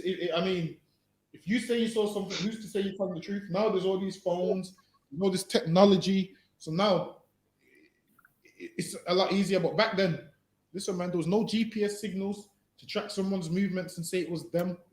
This person could say it wasn't them. You would need 2 or 3 witnesses. Go ahead. Quran Khan. If any witness rise up against any man to testify against him that which is wrong, then both the men between whom the controversy is shall stand before the Lord. So now both you shall stand before the Lord, man. Meaning you would do what? Stand before them priests, man, who work for the Lord. Like obviously, you're thinking Christians read this and think they're gonna get a chariot to heaven and stand before the Lord's throne. And nah, man, you stand before the priests of the Lord, and the priests of the Lord will know who's telling the truth and who's telling the lie, man. Why? Because the Lord's Right. with them, man. But go ahead. Quran Khan. Then both men between whom the controversy is, Salakia, shall stand before the Lord, before the priests and the judges, which shall be in those days. When you're standing before the priests and the judges, that is you standing before the Lord, man. Go ahead. Quran Khan. And the judges shall make diligent inquisition. And the what? And the judges, and the judges shall make diligent inquisition. And the judges shall make diligent inquisition, see who's telling the truth. And this is how you know this ain't you actually standing in front of the Lord, because it says, and the judges shall make diligent inquisition.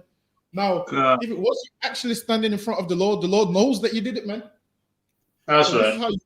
This is how you know it's talking about you standing between the judges and the priests, who are going to make diligent inquisition to see, all right, then they're going to ask you about your story. They're going to ask you about your story from different angles, see if it makes sense, see if it adds up. Go ahead.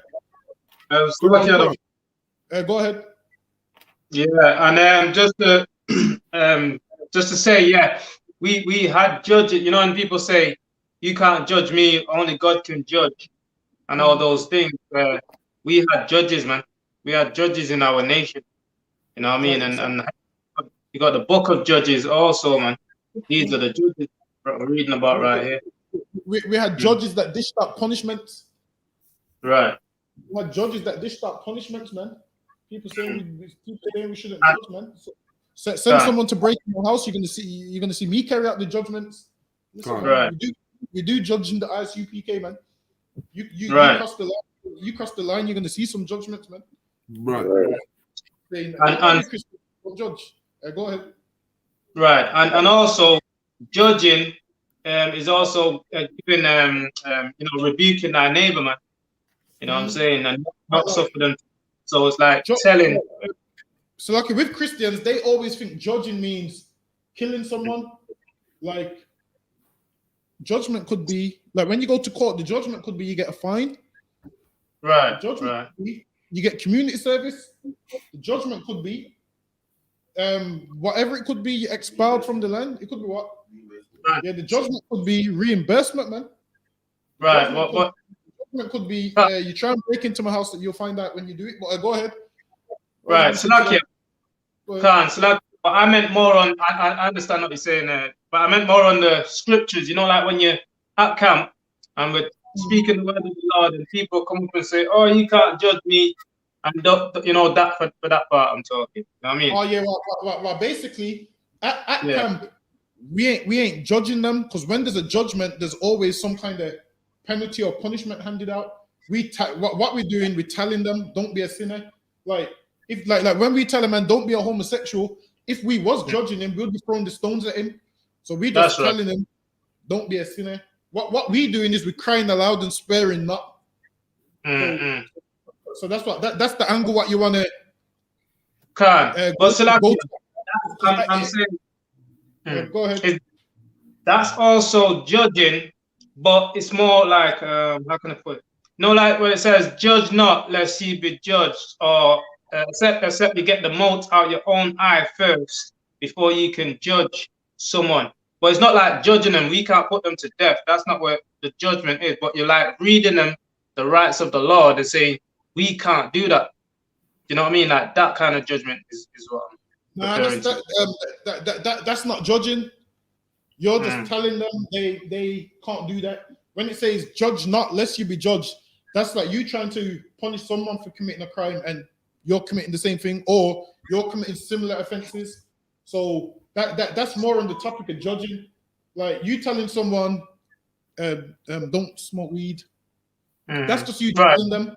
But you judging them would be attacking them or harming them or whatnot. So that would be judging. So like when you go to like just look at it like a court system. When you go to court, the judge gives you a punishment.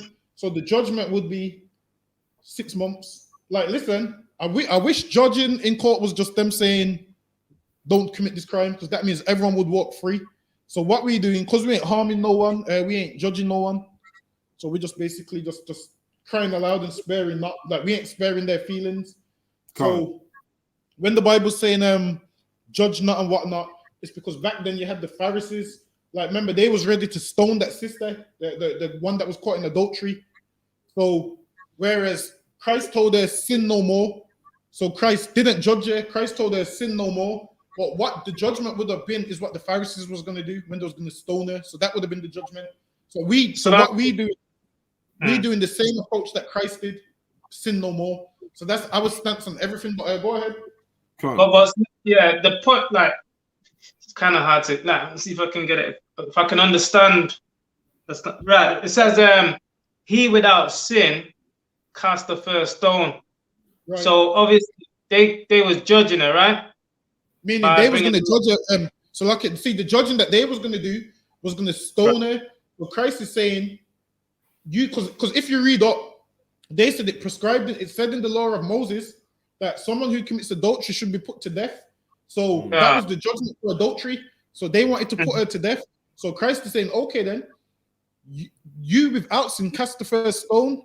Meaning, if you've never done nothing wrong in your life, you cast the first stone. Why? Because if they stone her, they would also have to stone themselves. Why? Because they was adulterers also. So they was trying to judge her. Meanwhile, the crimes that they was committing for them, the crimes they committed, no one judged them for it. So Christ set them straight on whatnot. So the judgment, what they was going to give her would have been death. Because if you read up Moses, it said in the law of Moses, adulterers meant to be put to death. So that is my point. Right, I'm trying to. They was gonna judge her. That's my point. So you know, when you go at camp and you say you can't be a homosexual, that's like giving a judgment in a sense. You're not stoning them. You're not stoning them, but you're like, does that make sense? Like you're telling them it's wrong. Do you know what I'm saying? No, because Christ told that woman that let her know that committing adultery was wrong. So now with a judge, there's always some repercussions or punishment that comes with it. So as long as we ain't harming no one, we ain't judging no one. Like, while it is the term judging today, you're looking at it from a Christian standpoint, where if you look at a man sideways, it says, "You're judging me." Like a homosexual say, "Because I'm gay, you're judging me." When we're not judging him, we're just telling him not to be gay. Now, judging him would be me throwing rocks in his head, and that. As long as we're not doing that, we ain't judging no one. Because the way that you're saying we judge people at camp, if you was to say that, you open yourself up to get caught. Because then a Christian will pull the scripture on yes, and judge not lest you be judged. No, Salakia, it's what people say to us. Like when we're at camp, what people I say to thought us. you were saying that we judging people. Oh, no. What people say to us. Like, I won't pass and say, only God can judge me. You can't judge me. Like you're reading them the rights in a sense of don't smoke weed, it's a sin. Don't be a whore and don't be a whoremonger, XYZ. So you're telling them those things and they're saying you can't judge me, or who are you to judge me? Only God can judge me, right? So I'm not saying I say nah. That's what they say. I thought you were saying you judging them. I was gonna say nah. But yeah, I get you. So yeah, they do say that. They say you can't judge me, and we're not even judging. If only they knew what the judgment is, we ain't judging them. So when a Christian says you can't judge me, you bring him to the judgment in the law, and you say, well, am I doing these things to you? He's gonna say no. And you say, well, therefore, I'm not judging you. He says you can't judge me. You say, okay, I've thrown any stones at you today. No, you haven't. Well, I'm not judging you then. And then you can cut them that way. But read on. So like one more. So we basically we're just giving them warning. Give them warning from me, says the Lord. Right. So we're just warning them in it. Warning. But what we are doing, if anything, is we are warning them from the judgment. We warning them so they don't get the judgment. Right. So we love them more than they love themselves. The way that they're heading, they're walking towards that judgment, and we trying to stop them in their tracks by not allowing them to go down the road. So if anything, we love them more than they love themselves. So when they say you're judging me, we might tell them, listen, we're telling you this because we love you. Now, if we was judging you, we'll just not say nothing, knowing that you're going towards that judgment, knowing you're going towards and stoned to death, put to death. We would leave you to it, but because we love you, we're trying to stop you from getting that judgment. So if anything, they should understand the love we have for them, but because of Christianity, they won't understand it. Go ahead. So the judgment is the action of breaking the law. Is that right? Yeah, the judgment is the punishment. Punishment, Salakia. Yeah, punishment for breaking the law, right? Yeah, so that's the judgment. You break the law, and then you get the judgment. Whereas you're not to break the law, that's not a judgment. Right. We're just telling you don't do it. It's like you telling your children, don't put your hand in the fire because you're gonna burn yourself. And that's like it's just a warning. Just a warning. Yeah, exactly. We telling you, we giving you a warning, don't do it. You're gonna harm yourself. And then if they don't listen, guess what happens? They harm themselves. Same like these people at camp who don't listen, they're gonna harm themselves. So like the other one. So like so you know when he says I only caught the last bit of that of judge ye that you be not judge ye. You know when the Christian will try and cut you with that, right? And then here we're not judging them, right? Okay, I'll get you now. Right, it drops in. I got it now. Salakia, I understand now. We're warning them. Warning, I get it now. Salakia. Because we can't judge anyway. Can we? I mean, we're not. Like when they say judge, like we can judge matters. Like we can judge matters between two brothers deciding this brother needs to pay a fine, things like that. But judge that is talking about back then is you trying to do the punishments of the law, whatnot. Execute judgment, right? So now, if a sister commits adultery, you can't stone her to death. Right. That's we can't do that. What you can do is kick her out the school. That's what you can do. You can say to her, but you can't stone her. Can't. I hear you. Or on the topic, what happens if we let an adulterer stay in the school? What happens on the topic? Say that again, Slacky. Let an adulteress what?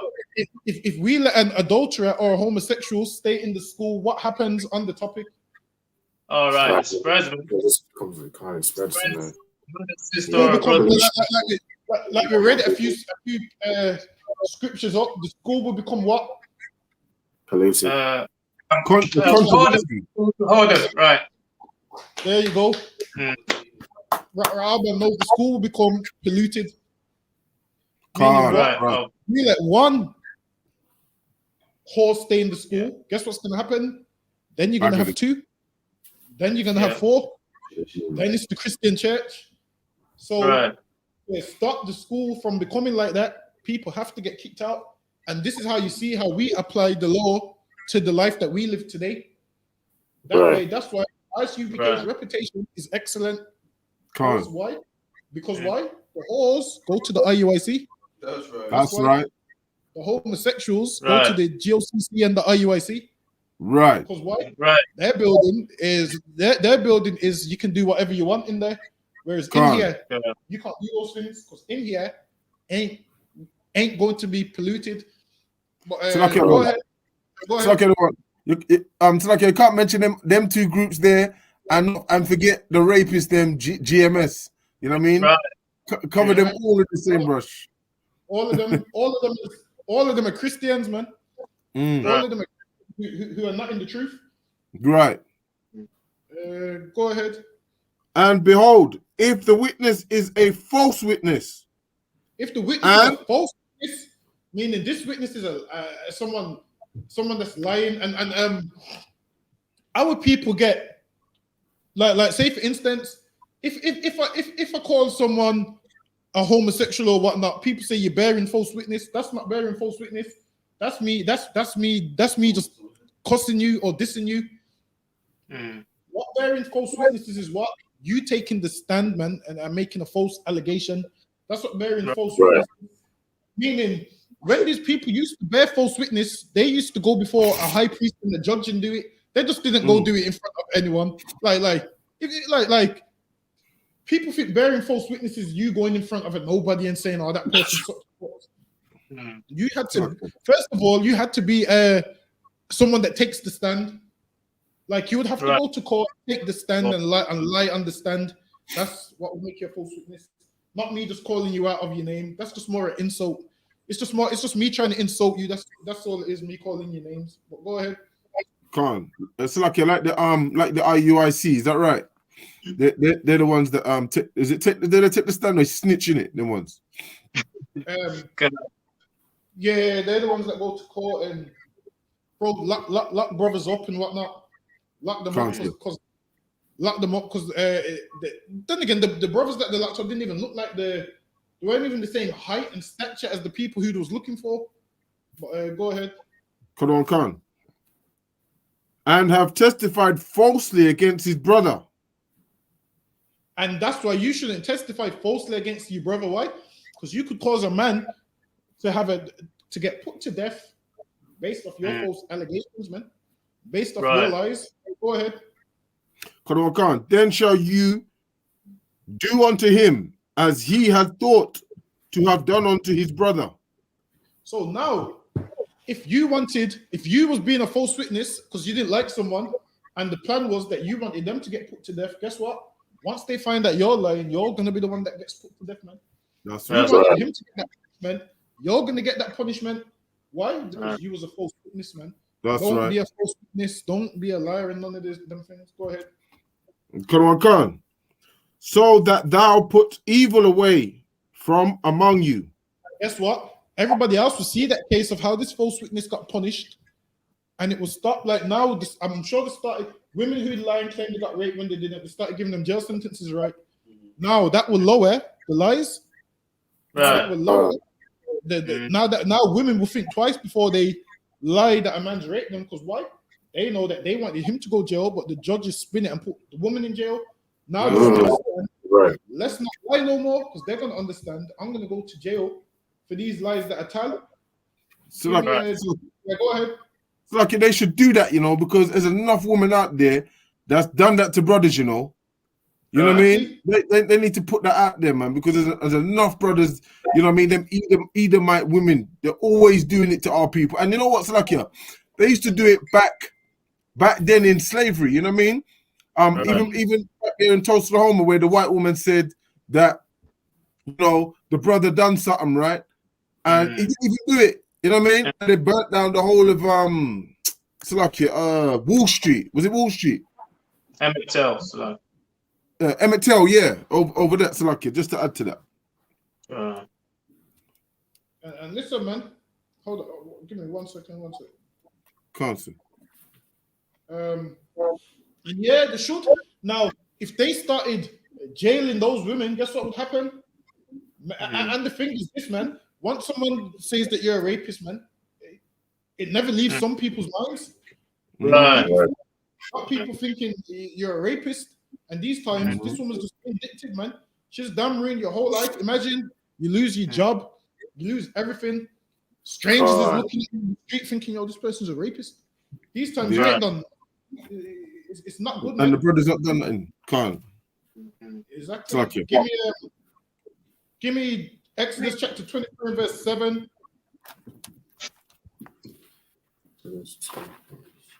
22 verse 7. 23 and verse 7. Come on, I can't. Exodus 23 verse 7. Does someone want to get that, or should I take it? I've got it. Exodus chapter 23, verse 7.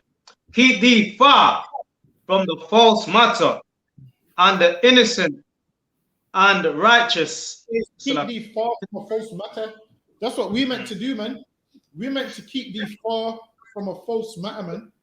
That's how we meant to live, by keeping far from a false matter. But we want to tell lies and get brothers locked up, get sisters locked up, and say that we witnessed things that we didn't witness. The Bible says, keep thee far from a false matter. Like with the Bible's so excellent, man. Like the Bible's so excellent that imagine this is written thousands of years ago, and all these laws in there, we if we applied them now, our land would be, where we live would be perfect, man. If we applied them now, living great, man. We applied them.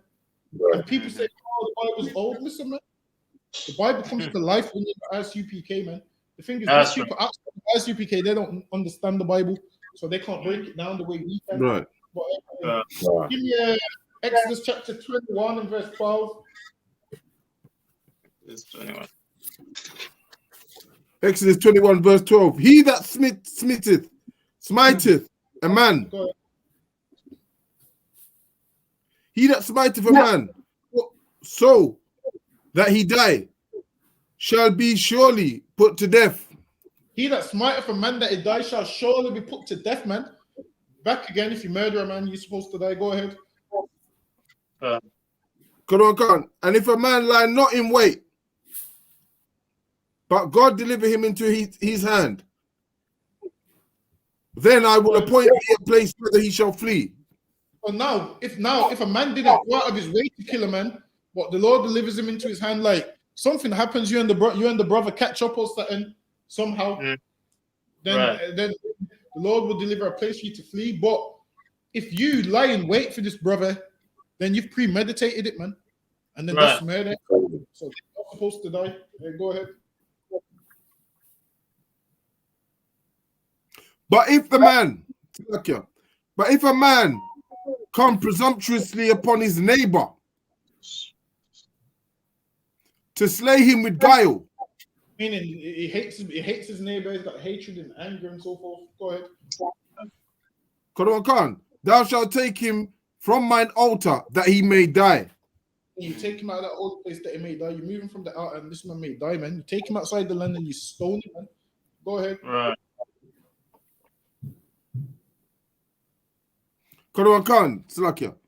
And he that smiteth his father or his mother shall surely be put to death. Listen, man, you ain't supposed to be beating your parents up, man. Don't hit your parents, man. I don't care if they treated you like garbage when you was younger. You ain't supposed to hit your parents, man. That's the thing. Imagine someone beats up their parents. Listen, man, what in the Edomite is going on, man? Listen, man. Edomite is going only they beat up their parents, man. Listen, they beat their parents up, man. We ain't supposed to do them things. Right. Go ahead. Go ahead. Yeah, I was just saying quickly. They studied that from in the days of the caves, man. They was clubbing each other over and all that madness. They club their parents over the head. Club their parents over the head and hide them. So listen, man. Esau's a vile beast, man. But read on. And he that stealeth a man and selleth him, or if he be found in his hand, he shall surely be put to death. There you go, man. The Lord's saying that you can't traffic, man. You can't be a trafficker. Like what? There's a lot of children going missing. Why? Because they're being trafficked. Listen, man, this Bible covers every aspect, man.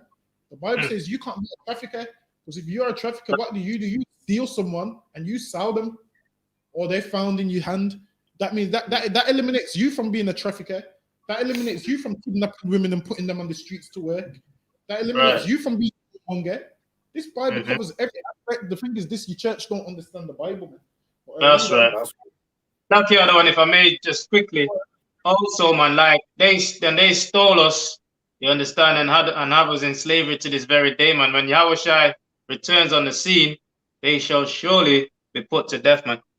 You know Exactly. what I mean? But this right here is talking about like to Israelites. But I get what you're saying. You can use it on the street both, but the in context is if an Israelite steals someone, an Israelite and whatnot, you shall surely put to death. So for letting you know that our community, we ain't supposed to kidnap each other. So you're not supposed to kill men and so forth, put them in the van. That's punishable.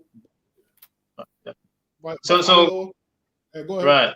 So just quickly again before the thingy. Yeah, so how much more? And the most I loves his children, man. So how much more for Esau? That's my point on that. Exactly. Which means Esau, man, is gonna get destroyed, man. Right. We're gonna drink to it, man. He's been destroying us for over 400 years, man. Over 400 years, he's been destroying us. That now we destroyed as a nation, and he just parades around with all the riches in the world, like, and turns his nose up at us, man, like with scum and so forth. Even brothers that used to be military, man, after they left the army, they were searching through white people's bins for food and whatnot, man, because they had no money and nothing. Listen, we living like that because of him, but read on. Quran Khan. And he that curseth his father or his mother shall surely be put to death. Go ahead. It's a lucky other one. Can I just ask you a question with that one? Go ahead. Yeah. You know when it says curseth his mother, like, does it mean like, you know, like some of our parents, like, you know what I mean? Hands up as well for myself. Like I've cussed my parents. I'm not proud of that either. I'm not proud of that. You know what I mean? But is that what it mean by cursive? What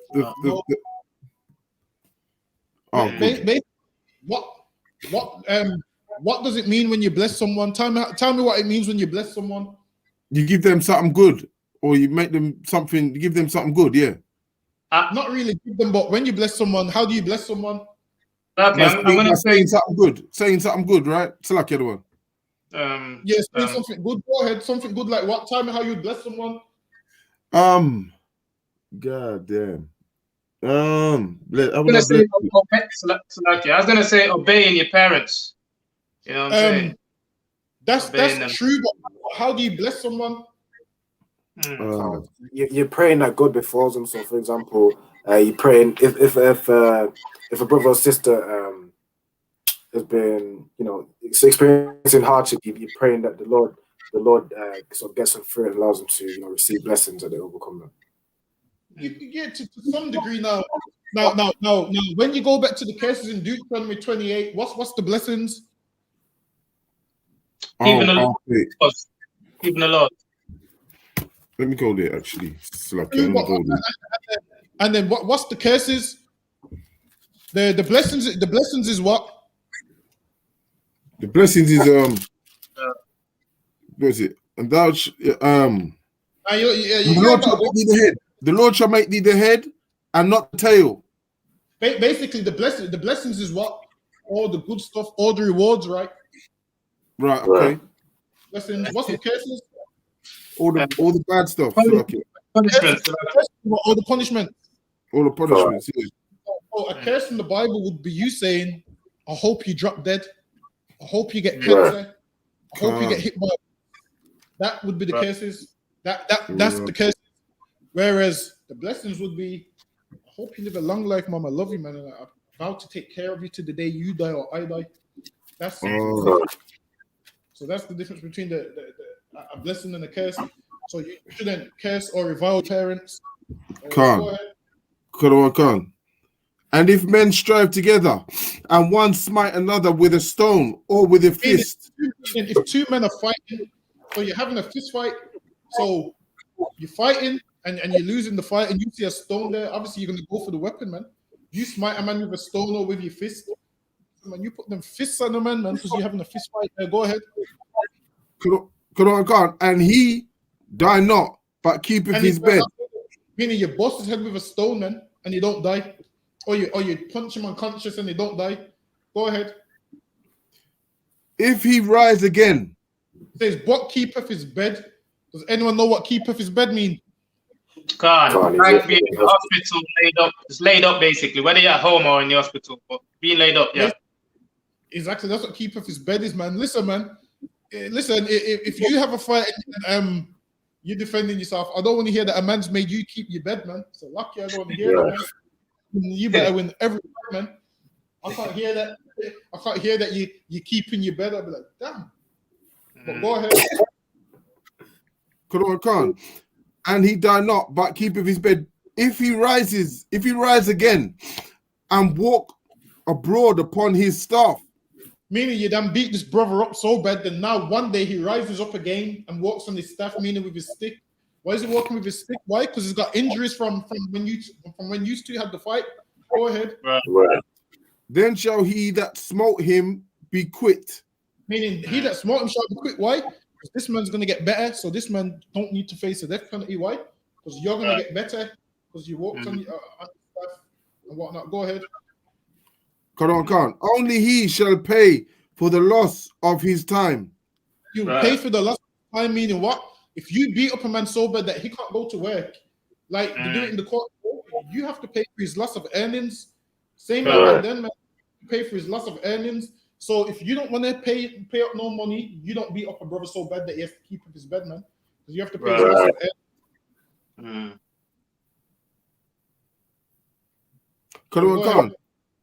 Khan, and shall cause him to thoroughly heal. So that man there, listen, that man there, you don't need to worry about going to work injured. You see, like now how you have to go to your slave for injured because they won't pay you. Listen, man, if you're keeping your bed, understand the man that smited you, he's got to pay your wages, man. Until you're healed.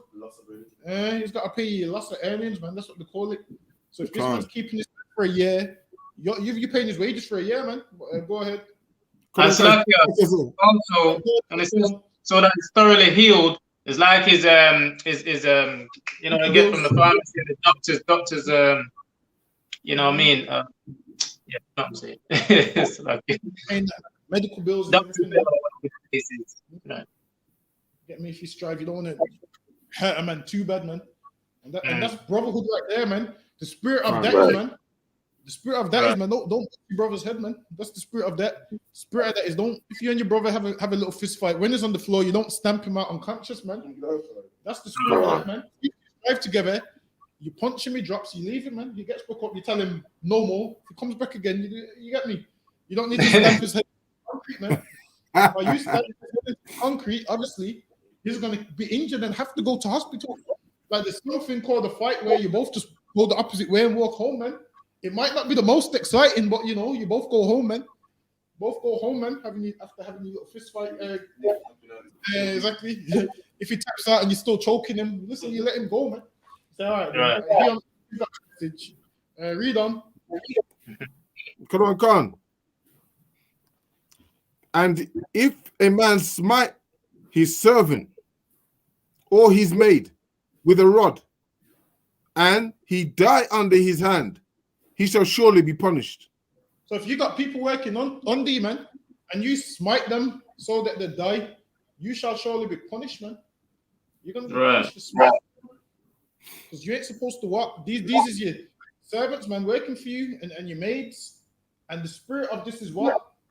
The spirit of this is don't smite your servant, man. That's the spirit of this, man. The spirit of this is just because you got the power to do something, it don't mean you have to do it, man. That's the spirit of that. Like, just because you got the power to do something, you don't have to do it, man. And with that brings us to the end of the class.